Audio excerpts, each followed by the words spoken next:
السلام عليكم ورحمة الله وبركاته. وعليكم السلام ورحمة نحمده الله. ونستعينه ونعوذ بالله من شرور أنفسنا ومن سيئات أعمالنا. من يهد الله فلا مضل له ومن يضلله فلا هادي له. وأشهد أن لا إله إلا الله وحده لا شريك له. وأشهد أن محمدا عبده ورسوله أرسله بالحق بشيرا ونذيرا.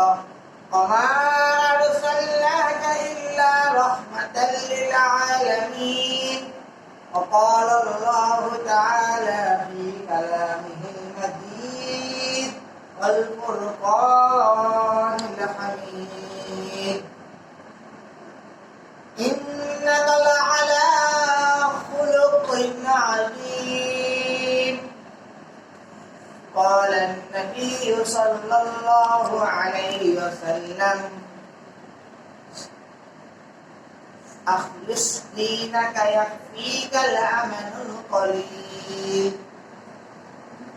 إن الله وملائكته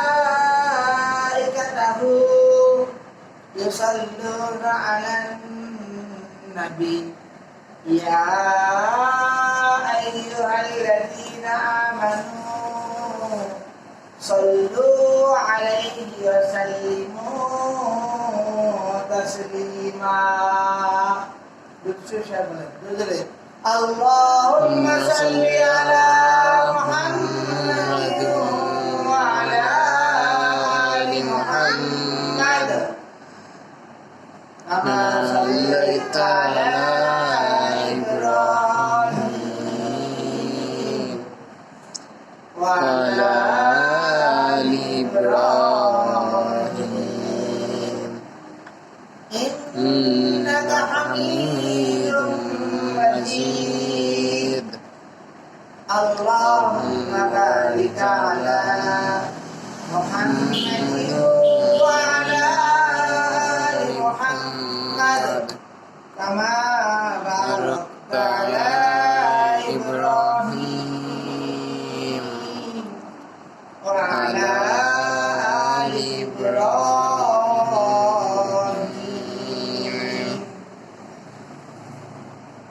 Dan berdoa, Rabbi zidni ilma, Rabbi zidni ilma, Rabbi zidni ilma, Rabbi shrah li sadri wa yassir li amri wahlul 'uqdatam min lisani yafqahu qawli.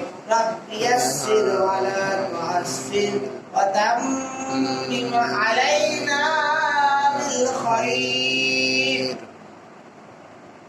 Alhamdulillah, আল্লাহ রাব্বুল আলামিনের কাছে লাখ কোটি শুকরিয়া।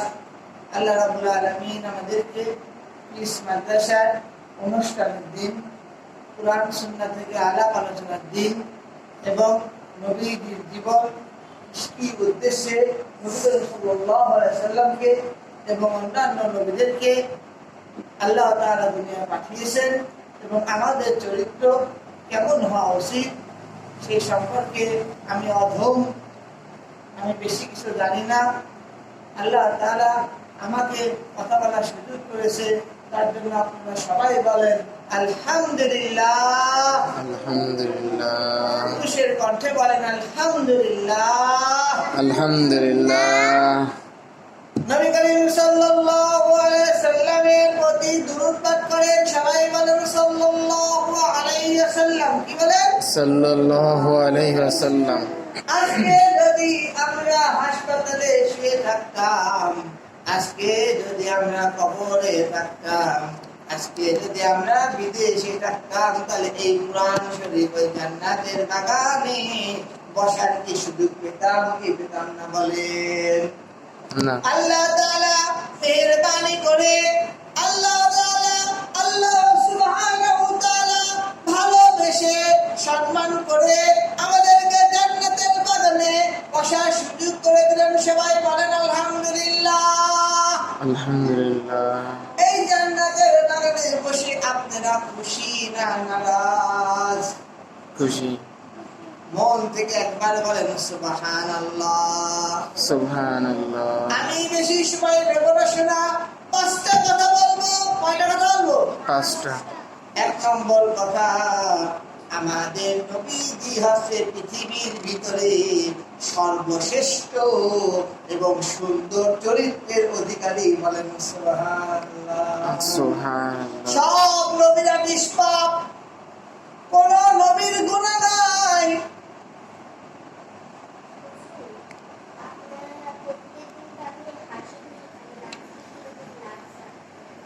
আল্লাহ রাব্বুল আলামিন বলে, জীবনটা তোমার না, জীবনটা আমার হাতে। মানুষের জীবনটা একটা ধরো ট্রাকের মতন, অথবা প্লেনের মতন, অথবা বাসের মতন, অথবা রিক্সার মতন, অথবা সাইকেলের মতন। বলো কেন? কেন? একটা প্লেন যখন যায় তখন তার তেল ছাড়তে হয়, পাখাগুলো ঠিক মতন আছে নাকি চেক করতে হয়। তৌফিক ক্যাপ্টেন মাইলস্টোন স্কুলের উপরে পড়বে, ও নিজেও জানে না। জানলে কি ওই নিরীহ ছোট ছোট বাবুদেরকে ওকে ক্রাশ করে দিতে বলো? ওর হাতে নিয়ন্ত্রণ না শোনা, ওকে এমনি ট্রেনিং দেওয়ার জন্য প্লেনটা দেওয়া হয়েছে যে তুমি বাংলাদেশের এই স্কয়ার থেকে ওই স্কয়ার ট্রেনিং করো।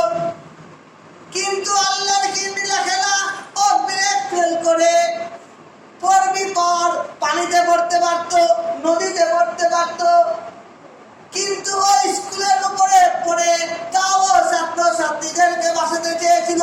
কিন্তু আল্লাহ তাআলা লিখে রেখেছে অনেক ছাত্র ছাত্রী দুনিয়ায় চলে যাবে। দোষ তো ওর না, আল্লাহরও দোষ না, দোষ হচ্ছে ও না জেনে শুনে কেন প্লেন, ভালো প্লেন না নিয়ে খারাপ জিনিস নিয়ে চালালো। ইয়েস কি নো বলেন? হ্যাঁ, কথা হচ্ছে আমাদের জীবনে আমরা যদি আমাদের জীবনকে আল্লাহ ও তার রাসূলের চরিত্রে গুণে গুণান্বিত না করি, ওই প্লেনের মতন আমাদের জীবন অ্যাক্সিডেন্ট হয়ে যাবে। শোনা কিভাবে শুনতে চাও? কথাকে বুঝতে পারছো?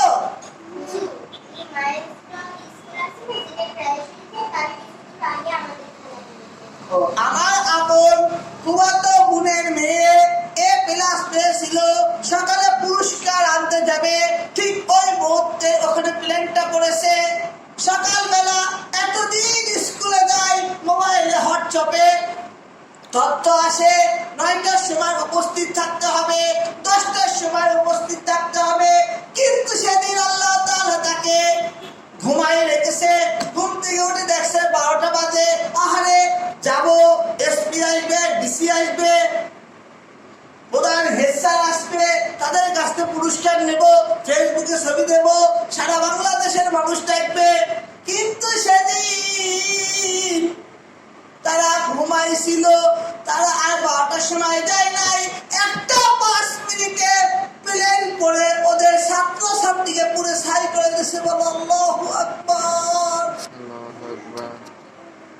ওখানে বাঁচাইছে আল্লাহ। কি বলে? আমার বোনকে বাঁচাইছে কে? আল্লাহ। বোনের মেয়েকে বাঁচাইছে কে? আল্লাহ। ওই স্কুলেই পড়ে। আমরা কোরআন পড়ি, আমাদেরকে বাঁচাবে কে? আমরা নবীর জীবনকে ধরে রাখি, আমাদের বাঁচাবে কে?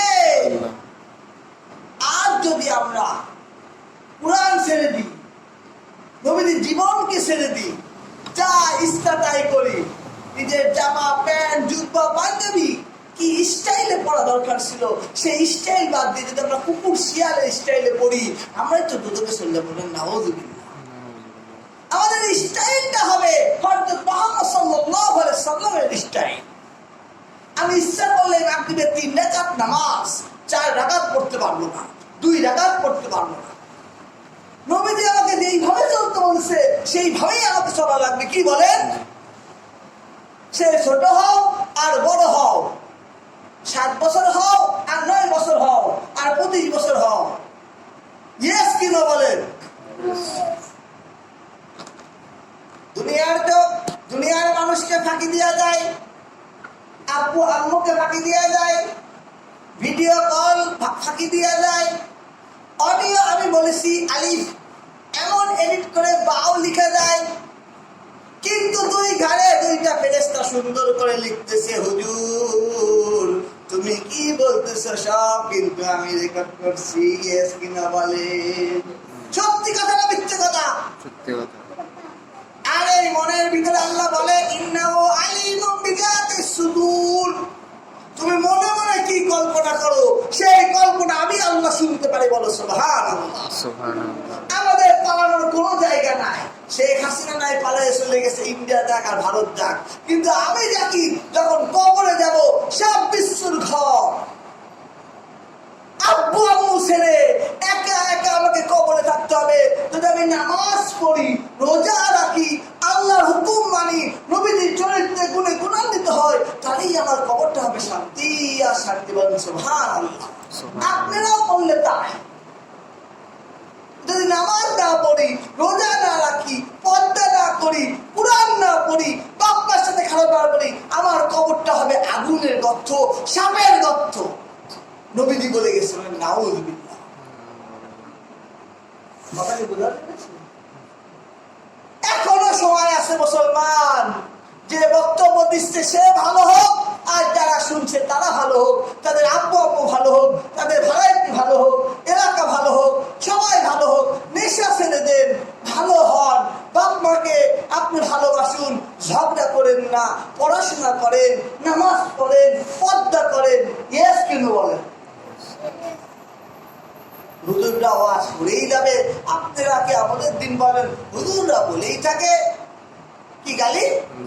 কত সত্যি নাকি বলেন? আজকে কোরআনকে ভালোবাসেন না কারণে কোরআন বুকে ঝুলাই দিয়েছে, তাবিজ বানাইছে, ডাক্তার ওষুধ দিল,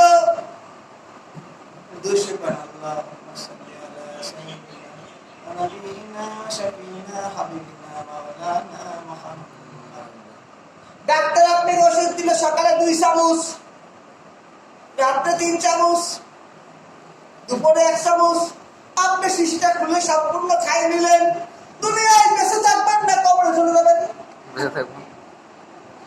আব্বু গালিবের আব্বু ওষুধ নিয়ে আসলো, মোর মাকে বললো ওষুধটা খাওয়ানোর আগে ভালো করে ঢাকাই নিবা, কি নিবা?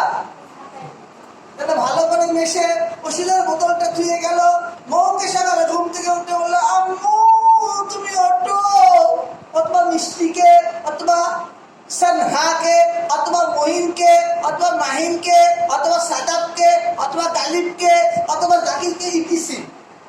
আব্বু ওষুধ নিয়ে আসার পরে বোতলটা ধুয়ে অফিসে চলে গেল, মাকে বললো খাওয়ার আগে কি করবা? ঝাঁকায় নিবা, কি নিবা? কিন্তু মৌকে ঘুম থেকে উঠানোর সাথে সাথে 1 চামচ মুখের ভিতরে ঢুকাই দিল, দমের তিতা ওষুধ মিষ্টি ধরো খাইলো, ওর নাম তো মিষ্টি আর অত মিষ্টি না, খাওয়ার পরে আবার ওই নাক ডাকতে ডাকতে ঘুমাই গেল, ফোন আসলো, কি মিষ্টিটা বলো, ওষুধটা খাওয়ার আগে কি ঝাঁকাইছিলা? না তো, ওষুধটা খাওয়ার আগে ঝাঁকাইনি, কিন্তু ও ঘুমাইছিল, ওর পা ধরে পং পং করে ঘুরাইছি। তাহলে চিন্তা করো ওই ওষুধ পেটের ভিতরে যাবে নাকি ওই বাচ্চা ঘুরতে ঘুরতে ইন্নালিল্লাহ হয়ে যাবে? কথা কি বুঝতে পারা যায়? ডাক্তার বললো 2 চামচ, আমি খাবো 3 চামচ, আল্লাহ বলেছে 3 রাকাত, আমিও বলবো 3 রাকাত, নবীও বলেছে 3 রাকাত।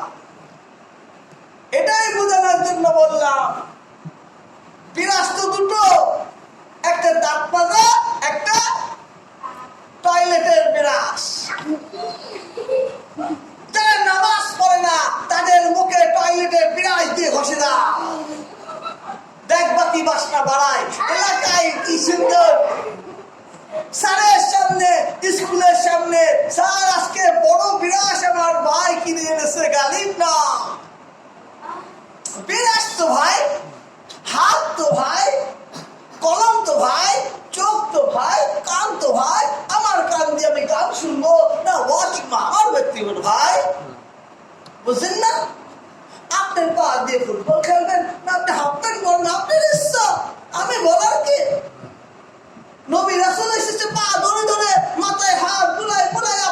জান্নাতের পথ দেখাইছে ভাই। কথা বলতে আসি না। আমার নাকের ভিতরে নোংরা থাক, চোখে বৃষ্টি থাক, তাতে হুজুরের কি? ওই বিরাজটা নিয়ে যদি আপনি আপনার আম্মুকে দাঁত ভেজে দেন, তাহলে আপনার আম্মু আপনাকে পাগল বলবে, এটা শুরু খাবে বলেন। আর যদি আসল বিরাজ নিয়ে সকালে একটু মাখলেন, রাত্রে একটু মাখলেন, ফুকা চলে গেল, মুখ দিয়ে বাসনা বাড়ালো, আপনার বন্ধু আপনার মা বাবা বললো, বাহ কি সুন্দর তোর মুখ দিয়ে বাসনা বাড়াচ্ছে। আমার নবী 1444 হিজরির আগে সম্পূর্ণ পরিষ্কার পরিচ্ছন্ন ক্লিয়ার করে গিয়েছে, কোনো কিছু গোপন করে দেয়নি। শোনা কথা বলেন নাই? আপনার পায়জামা আপনি হাতের উপরে পড়বেন নাকি খালি গায়ে থাকবেন আপনার ব্যাপার। আমার জুব্বা আবার রিপিট করছি, আমি বড় বানাবো তার ছোট বানাবো আমার ইচ্ছা। আমি দেশের নায়ক, যা বলবো তাই হবে না, কিন্তু না, আল্লাহ রাব্বুল আলামিন কুরআনকে সংবিধান বানিয়েছেন। ওই কুরআন আমাদের জীবন, ওই কুরআন আমাদের কি জীবনের পথ চলার বই। ওই কুরআন যা আছে মেনে মেনে আমি চলবো, অত বেশি পারবো না, কিন্তু আল্লাহর রহমতে কুরআন মানবো, হাদিস মানবো, ভুল বেয়াদব হলে মাহবুবের দরবারে ক্ষমা চাবো, আল্লাহ খুশি হয়ে আমাদেরকে জান্নাত দিয়ে দেবে। বলেন সুবহানাল্লাহ। আমার কথা শেষ করে দিলাম, আপনারা আমার লেকচারে বুঝতে পারলেন, তা দোয়া হবে। আলহামদুলিল্লাহ, কাছে এবং দূরে যারা কষ্ট করে সময় ব্যয় করে গরমের ভিতরে কথাগুলো শুনলেন, একটুখানি নিজের মাথা দিয়ে এবং ব্রেন দিয়ে, নিজের অন্তর দিয়ে চিন্তা করবেন, আমি কলম দিয়ে ভালো জিনিস লিখবো না খারাপ জিনিস লিখবো, আমি চোখ দিয়ে ভালো জিনিস দেখবো না খারাপ জিনিস দেখবো। সারাদিনে আমি কয়বার সুবহানাল্লাহ বললাম, আলহামদুলিল্লাহ বললাম, আস্তাগফিরুল্লাহ বললাম, কি বলেন? আমার কথার ভিতরে ভুল বেয়াদবি হলে মাফ করে দেবেন, কিন্তু ওষুধটা খাবেন নিয়মে। কুরআনের ওষুধ হচ্ছে 5 ওয়াক্ত নামাজ, ফজর পড়বেন, জোহর পড়বেন, আসর পড়বেন না, এসে পড়বেন না, এ আবার যেরকম। তাহলে তো ওই বিরাসের মতনই হয়ে গেল, আর ওই ওষুধের ঝাঁকানির মতো হয়ে গেল। কি বলেন? শুনতে হাসি, কিন্তু সত্যি কথা। আল্লাহ তাআলা আমাদের ছোট ছোট সোনামণিদেরকে কবুল করুন এবং বাবুদেরকে কবুল করুন। ভিডিওটা ঘুরাই নিয়ে তবে আল্লাহ তাআলা আমাদেরকে মাফ করুন। আসসালামু আলাইকুম ওয়া রাহমাতুল্লাহি ওয়া বারাকাতুহু। তাহলে কি বুঝলা? শেষ ভালো ভালো কালিমায়ে তয়্যিবা